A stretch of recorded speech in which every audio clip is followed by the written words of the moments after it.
Oui, bonjour, merci pour l'excellent exposé.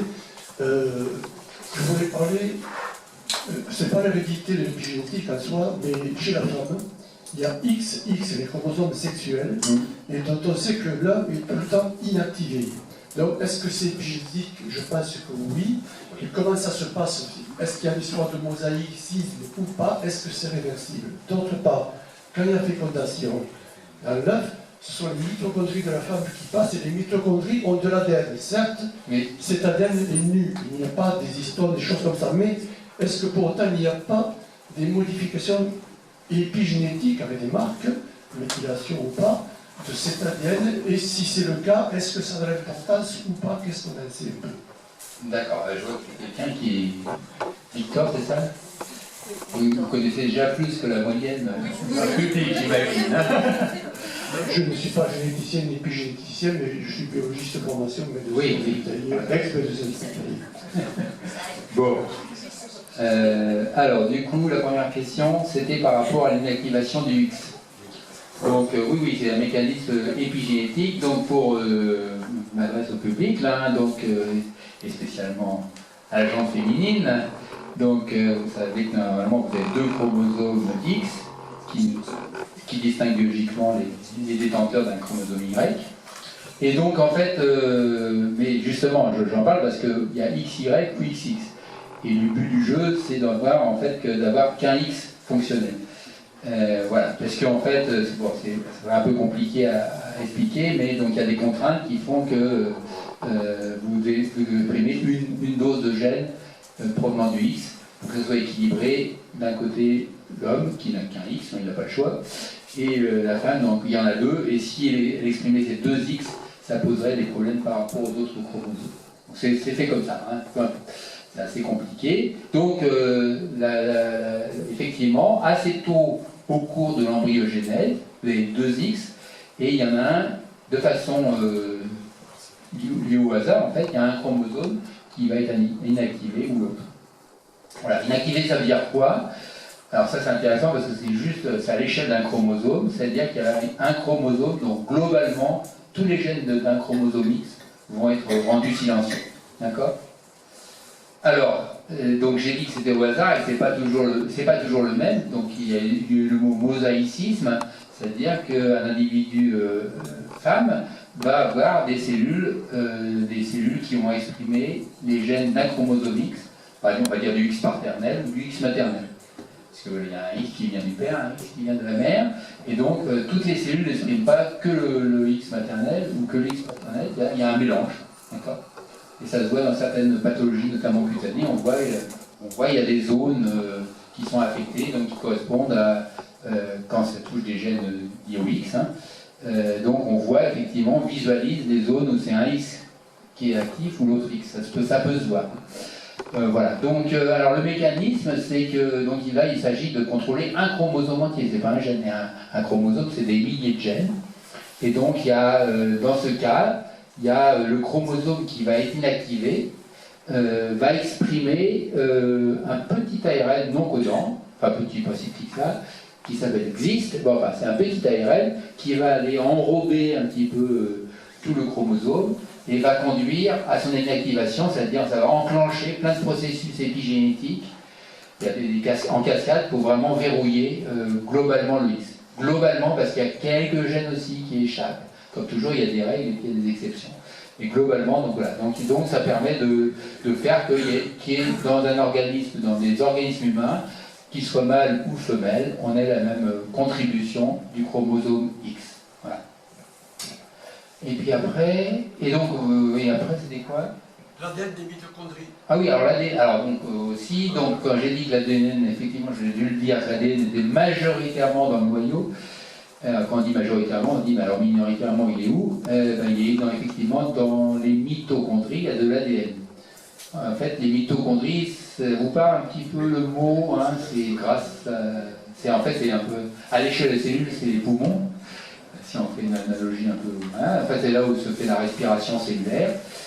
Et ces mitochondries, en fait, elles ont une origine évolutive. En fait, c'est des anciennes... leurs ancêtres étaient des bactéries. Et en fait, des cellules avec des noyaux, des cellules dites eucaryotes avec leurs noyaux, et l'ADN, on fait un partenariat, c'est-à-dire que les premières ont englobé les secondes, et ces bactéries sont devenues, en un coup, des mitochondries. La même chose d'ailleurs pour les chloroplastes des plantes. Et donc la trace, c'est qu'elles ont toujours du matériel génétique. La majorité des gènes sont passés dans le noyau, il y a eu des transferts de gènes, de la mitochondrie vers le noyau, mais il reste encore des gènes, et il y a un ADN qui est particulier, qui est un ADN circulaire, avec quelques gènes, pas beaucoup. Hein. Et voilà. Alors, effectivement, ça a été dit, il n'y a pas de structure avec ces protéines histones, il n'y a pas de chromatine. Voilà. Après, alors là, après, j'ai botté en touche parce que je pense qu'il doit y avoir des modifications sur l'ADN, mais je ne les vois, je ne les visualise pas en tout cas. Donc, je pense qu'elles seront parce que c'est un mode de régulation tout à fait différent. Il y a des modes de régulation. En plus, là, oui, la particularité, c'est que là, tous ces gènes doivent être exprimés dans toutes nos cellules. D'accord ? Donc on ne va pas éteindre les gènes. Parce que là, les gènes de la mitochondrie, les gènes présents dans la mitochondrie sont absolument essentiels à la respiration cellulaire, donc à la respiration de l'organisme. Donc c'est un cadre où on n'a pas besoin d'éteindre les gènes. D'accord ? Donc il n'y a pas de mécanisme de contrôle, de répression des gènes, de silençage des gènes. Comme on silence le gène de l'insuline, il est silencieux dans toutes les cellules, sauf dans les cellules bêta du pancréas. Voilà. Donc dans le cas des gènes présents sur l'ADN mitochondrial, ils sont exprimés partout. D'accord ? Donc s'il existe des modulations, elles seront un peu d'un autre ordre. Voilà. Gilles.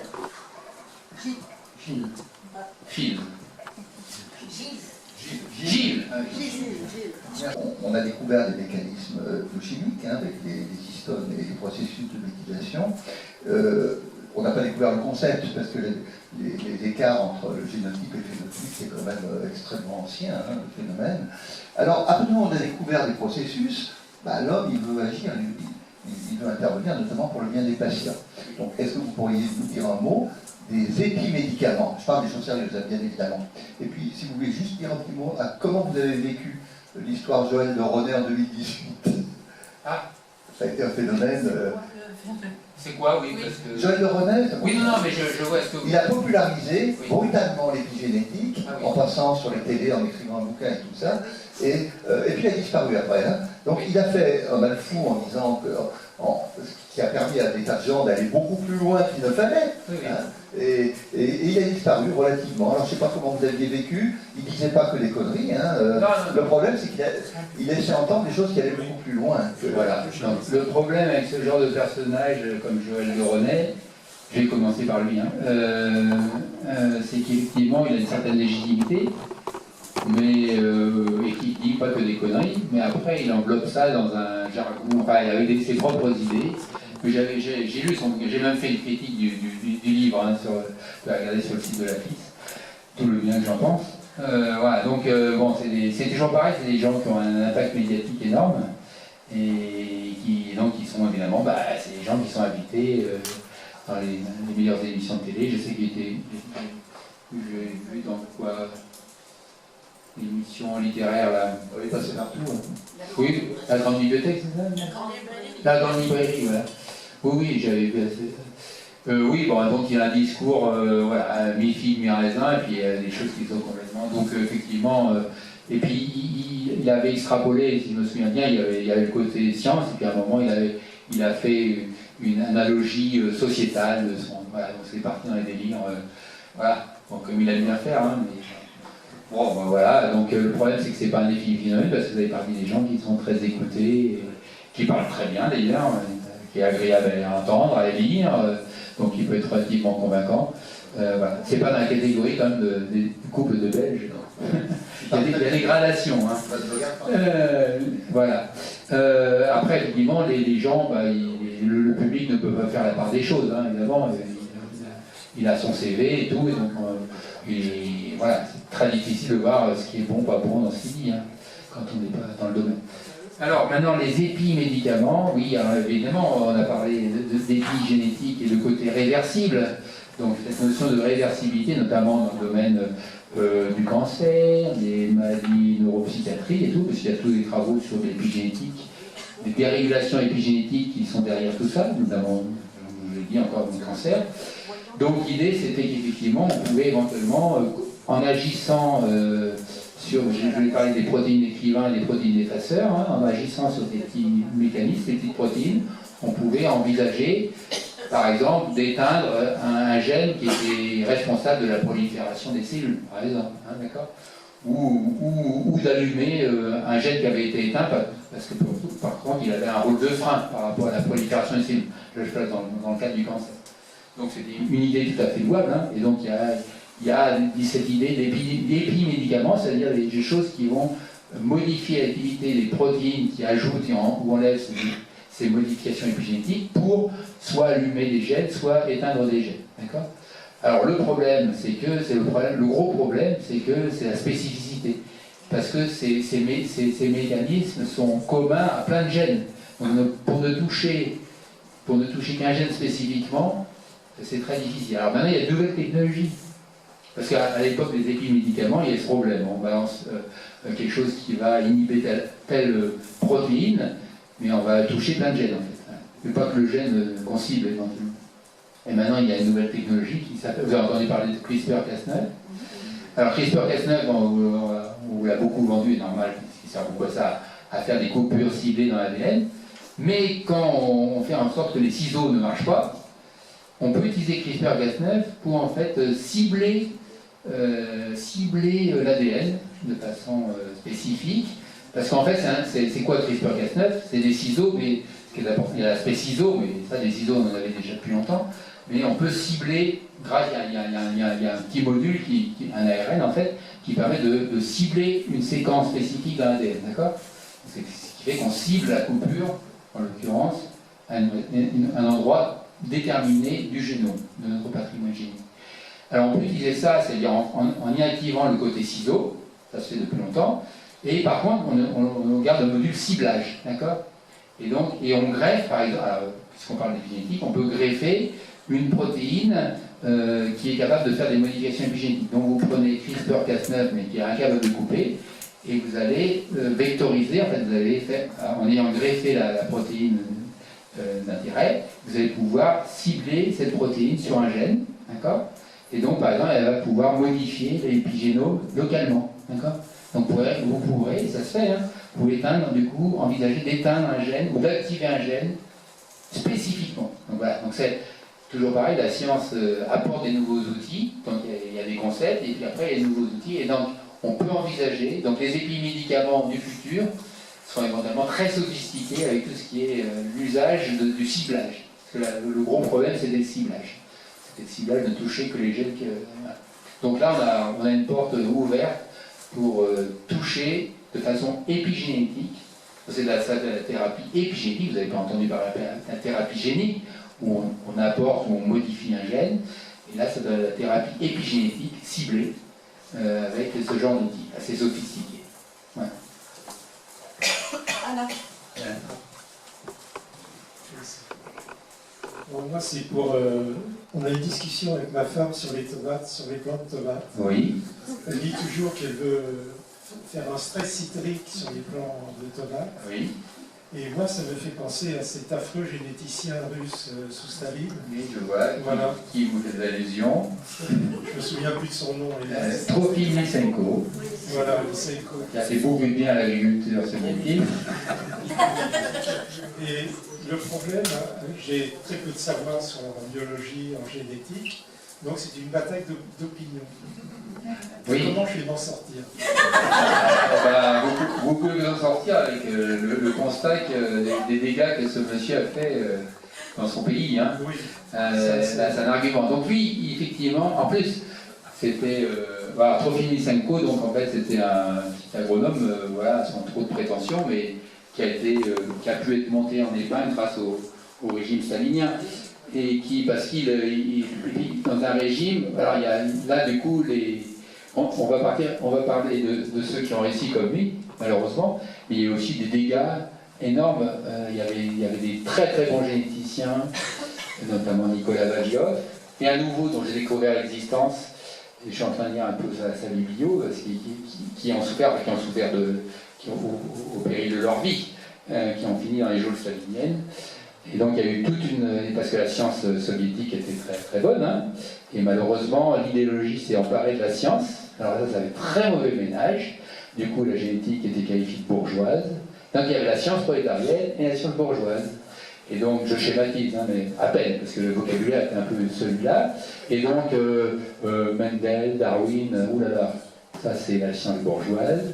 Par contre, lamarckisme finalement, hein, cocorico français, enfin l'histoire que l'environnement pouvait modifier l'organisme, ça parlait à doxa communiste, c'est-à-dire que ça c'est l'environnement communiste qui va transformer l'homme dans le bon sens. Donc ça a entré en écho avec ce discours.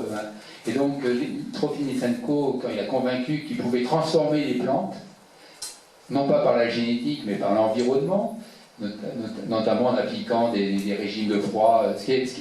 Alors attention, parce que c'est vrai en agronomie, ça s'appelle la vernalisation, le fait qu'on traite des plantes par le froid, ce qui se fait dans la nature normalement, hein, qui va favoriser ensuite la floraison. Ensuite. Ça c'est de l'épigénétique d'ailleurs, et c'est de la science. Par contre, lui, schématiquement, il avait dit ce traitement, en fait, ça va être héritable. C'est là où il avait été au-delà. Enfin, la vernalisation, c'est pas héritable, c'est comme les abeilles. Hein. Il faut reset à chaque fois. Voilà. Et donc, lui, il avait dit non, on va transformer les plantes par l'environnement, et puis voilà. Et l'agriculture s'en portera le mieux possible. Malheureusement, il a resté incroyable, pas incroyable. À l'époque, peut-être pas, hein, il a été supporté politiquement pendant des décennies. Hein. Et oui, il était encore vivant, Khrouchtchev, hein. Il a fini paisiblement sa petite vie. Bon, après, parce qu'après, il y a la dure réalité, hein, c'est que ça marchait pas trop, ces trucs. Il avait des fermes expérimentales et tout, voilà, et bon, on a vu que ça collait pas. Mais il a fait beaucoup de dégâts, et j'insiste encore, il y a eu des dégâts humains. C'est-à-dire ceux qui ont osé s'opposer à Lysenko, ça n'a pas été terrible pour eux. Ça a été même dramatique. C'est une histoire horrible. Ah oui. Et après, il y a quand même des gens pour réhabiliter M. Lysenko en Russie. Alors, est-ce que ça touche à une certaine idée de l'épigénétique? Oui, parce que Lysenko, c'était l'environnement transforme l'organisme, en l'occurrence, ça c'était des plantes, et ensuite, ça peut être transmissible à travers les générations. Donc il suffit de travailler sur une génération, et après, on sélectionne les meilleurs éléments, et ça se transmet comme ça, tranquillement.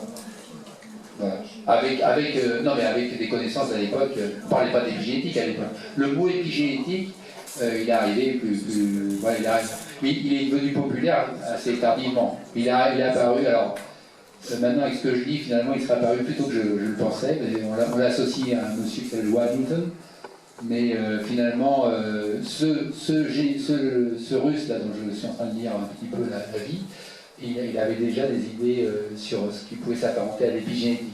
Mais lui, non pas ça, mais il était plutôt empoisonné d'ailleurs, parce que j'ai compris. Enfin bref, ça c'est mal terminé pour lui. C'est un esprit très brillant, malheureusement. Evelyne. La plupart des questions que je voulais poser ont déjà été posées. Simplement. Attendez un micro. La plupart des questions que je voulais poser ont été posées. Mais juste une qui reste. Vous avez dit un gène, une protéine. Mais oui. Dans certains cas, c'est un gène, plusieurs protéines. Ah oui. Par l'épissage alternatif. Je vois qu'il y en a qui ont. Est-ce que cela fait aussi partie d'un contrôle épigénétique? Alors, il faut expliquer aux gens là, parce que un gène, plusieurs protéines, vous foutez le why, comme on dit. Non, effectivement, c'est des choses plus compliquées, c'est-à-dire. Et d'ailleurs, un gène, c'est pas forcément une protéine, parce que les gènes qui codent ces ARN non codants, ce sont des, je viens de dire, c'est des gènes aussi. Hein. Donc, je fais une vision assez simpliste, mais parce que j'ai pas le temps de développer.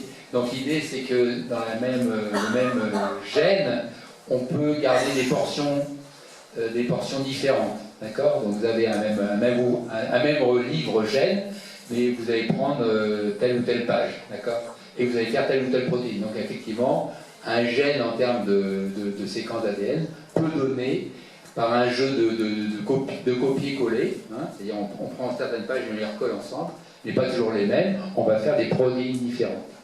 Donc d'ailleurs, ça a été effectivement une des explications, parce que, juste un petit aparté, quand on a séquencé le génome humain, et qu'on a identifié la majorité des gènes, ça s'est pas fait en un jour, on a dit on était déçus, parce qu'on n'a que 20 000 ou 22 000 gènes. L'ego de l'humain en a pris un coup. On n'a pas plus de gènes que la bouche, ou enfin voilà, enfin, un petit peu plus quand même, ou que beaucoup de plantes en tout cas. Donc là, ça a foutu un coup au moral. Et en fait, bon, une des richesses, c'est que effectivement, à travers un même gène, on peut faire plusieurs protéines qui se ressemblent, qui ont des bouts pas similaires, mais qui ont des bouts différents. Et donc ça augmente largement le pool de protéines que l'organisme est capable de faire. Mais alors après, il peut y avoir toujours un contrôle épigénétique de ce que vous appelez l'épissage, hein, c'est un mot qui nous vient de la marine. Hein. Voilà, effectivement, il peut y avoir un contrôle épigénétique de ça. Mais bon, ça rentre dans des subtilités là. Oui, ça je vous donne. Clément. Clément. Ah, il y a Clément qui se lève. Bonjour. Moi, c'était un peu lié à la botanique. Pour l'histoire des tomates, là, il y a Pascal Bout dans le coin là, qui fait pas mal de carnage et qui vend ses graines et qui vend ses théories. Voilà. Ah oui, les tomates sans eau, c'est ça. Pour l'histoire, j'étais chez son ex-femme hier pour passer un coup de tracteur. Ma question, en fait, c'est de savoir est-ce qu'on peut imaginer d'autres mécanismes que génétiques ou épigénétiques pour la transmission du vécu. Ah. Et je pense pour les gens qui se reproduisent, c'est peut-être un peu compliqué, mais pour les organismes qui se reproduisent sans reproduction sexuelle, peut-être il y aurait des pistes. Oui, ah bah, après l'épigénétique, ça, je l'ai dit, chez les plantes, ça justement parce qu'on parle des tomates, hein, mais les plantes en général, il y a plein de mécanismes d'hérédité épigénétique. Voilà. Après, bah, c'est en partie lié au fait que les cellules sexuelles, les cellules germinales, se différencient très tardivement chez la plante. En fait, chez nous, ben, dans l'embryon, très tôt, il y a des cellules qu'on met à l'écart, qui vont être des cellules qui vont donner des cellules sexuelles. Les cellules germinales vont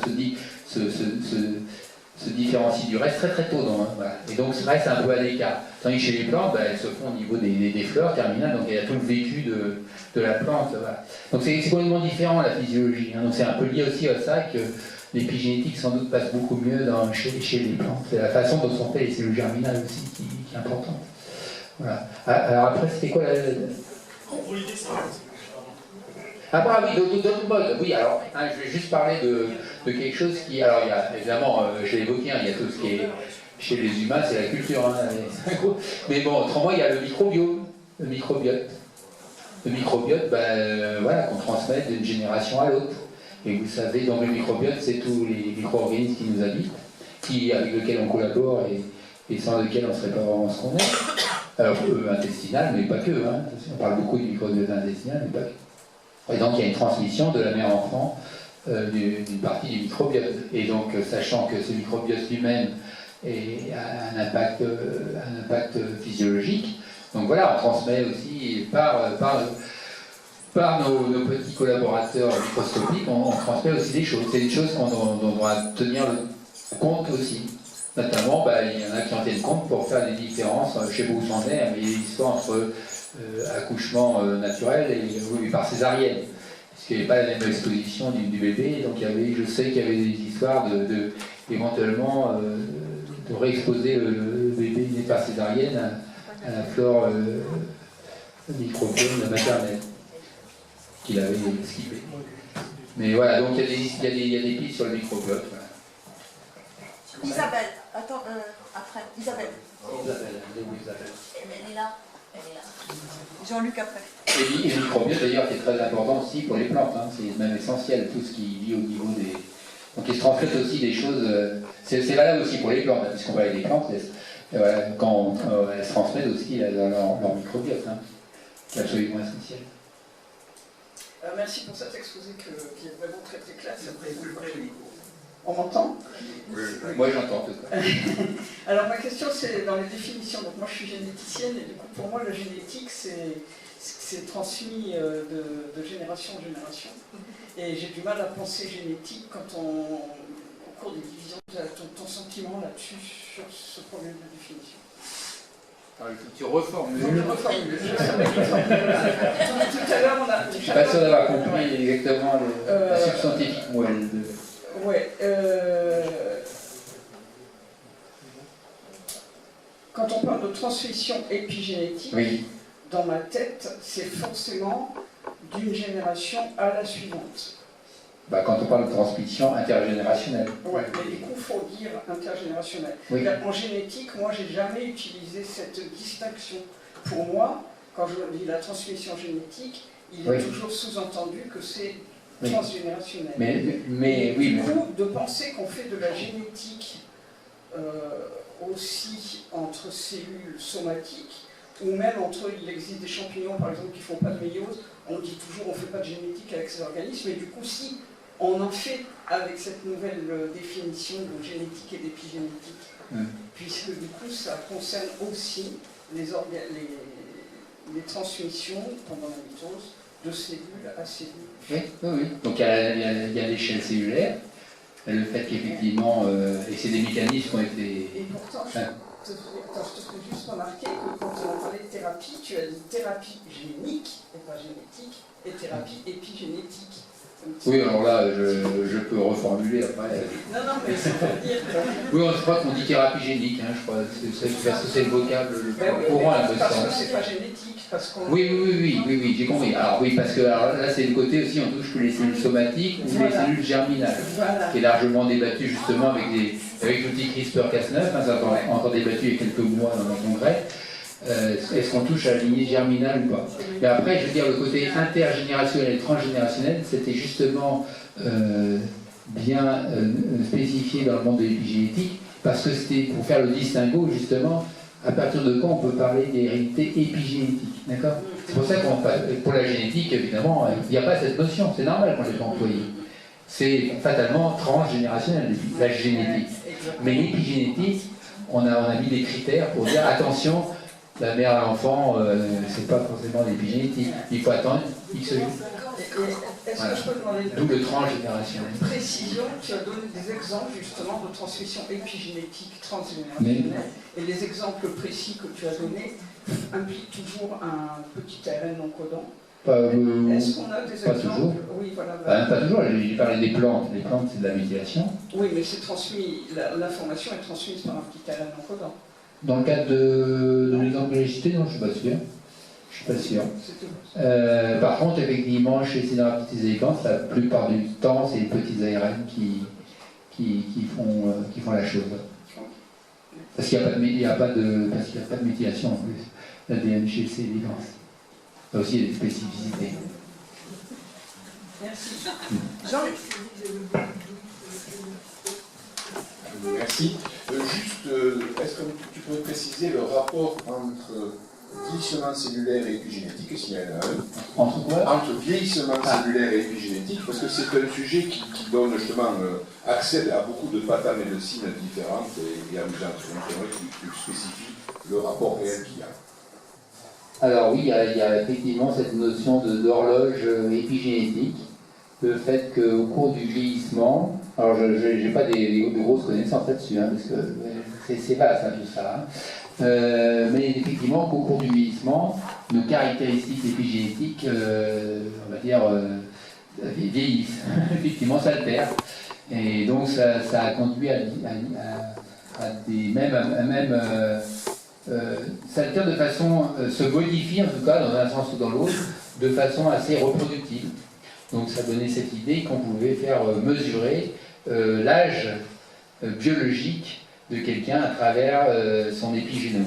Voilà. Donc c'est globalement, d'après ce que j'en sais, c'est relativement valide. On peut faire finalement un âge...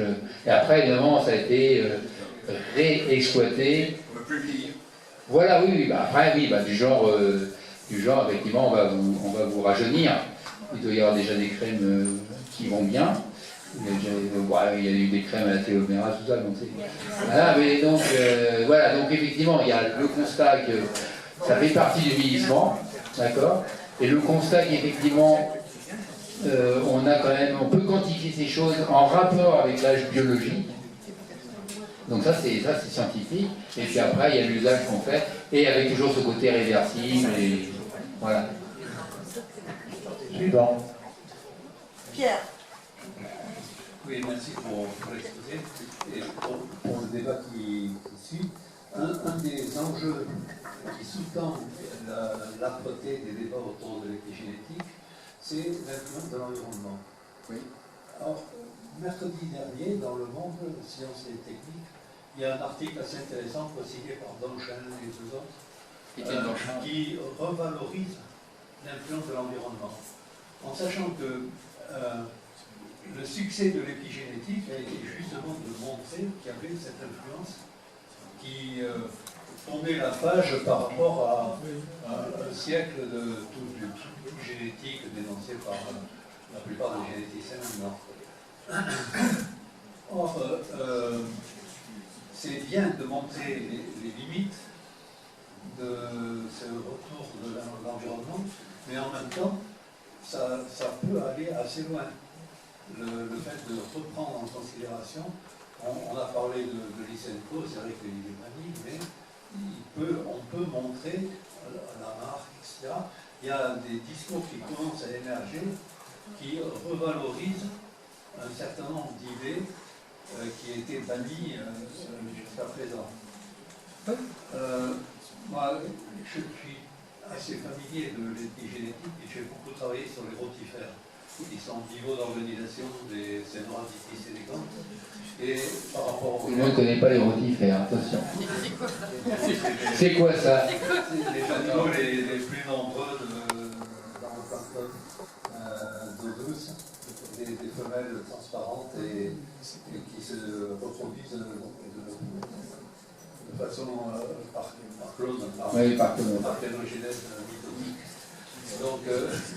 Et donc, avec ce complètement parlé de reproduction, de différenciation d'animaux qui se reproduisent comme ça par phénogénèse.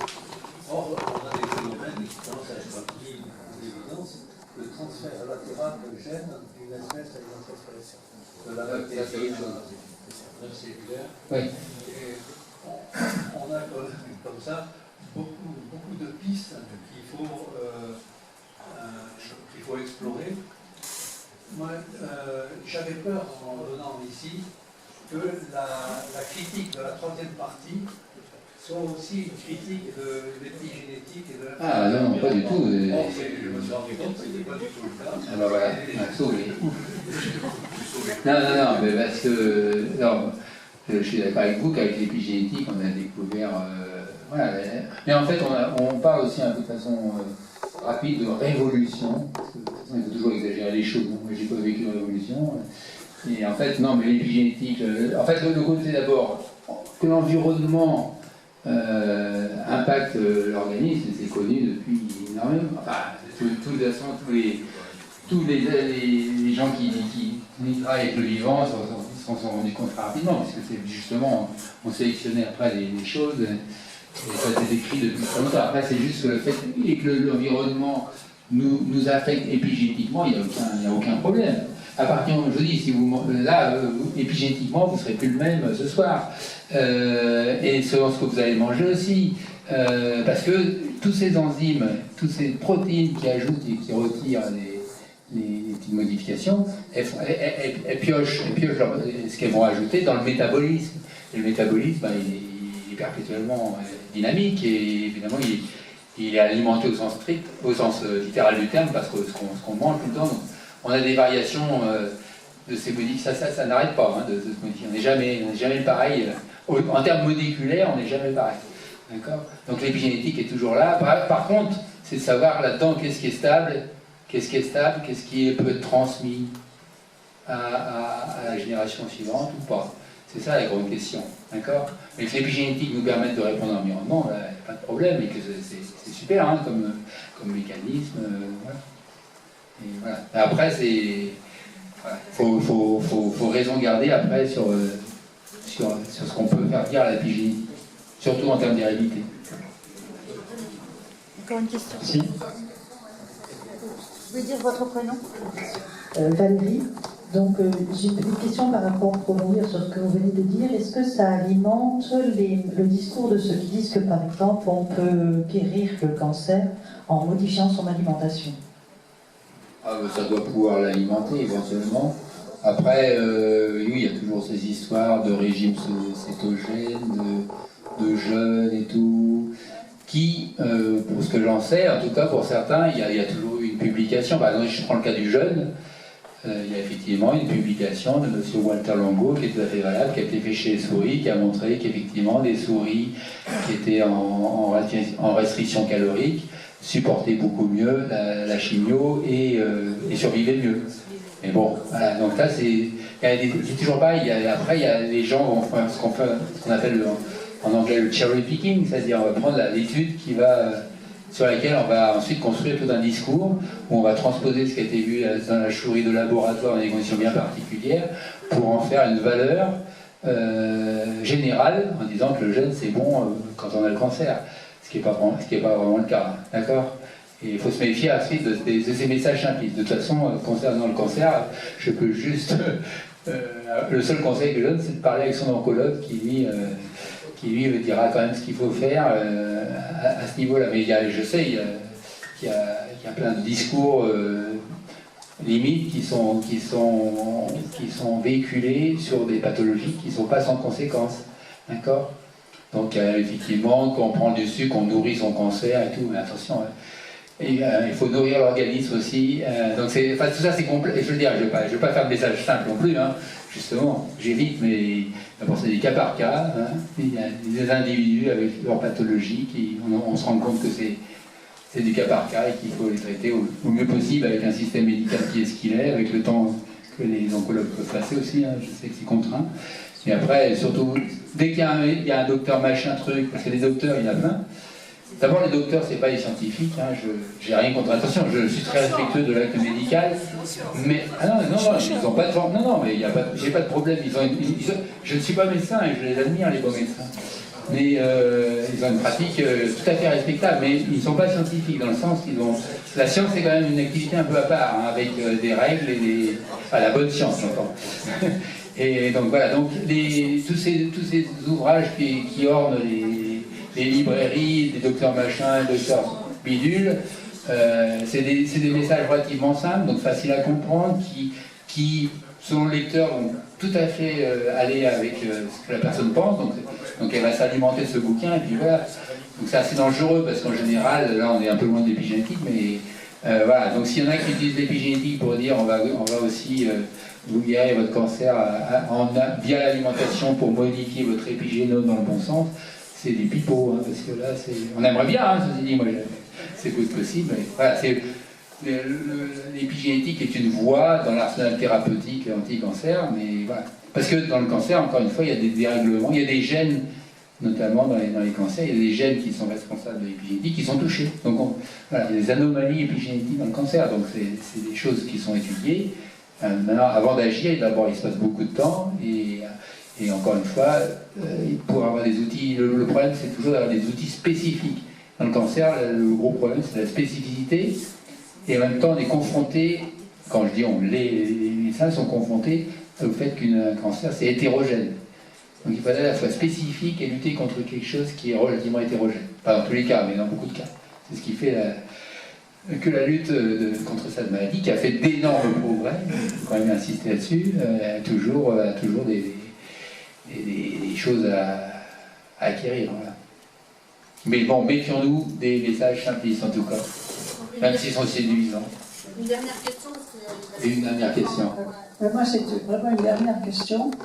Avec le temps, avec les progrès que vous faites dans ce domaine de l'épigénétique, est-ce que les humains vont-ils un jour devenir maîtres de leur avenir? Oh là, ça ressemble à des discours, un discours pseudo-transhumaniste. Les transhumanistes, ils préfèrent l'intelligence artificielle, en ce moment certains en tout cas. Oui, bah écoutez, je sais pas trop quoi répondre. Mais si moi je vais répondre, en fait, ça fait exactement la transition avec notre future université d'automne. Il y aura ce problème de médecine et d'intelligence artificielle où on va répondre à toutes ces questions. Donc voilà, je vous invite à venir.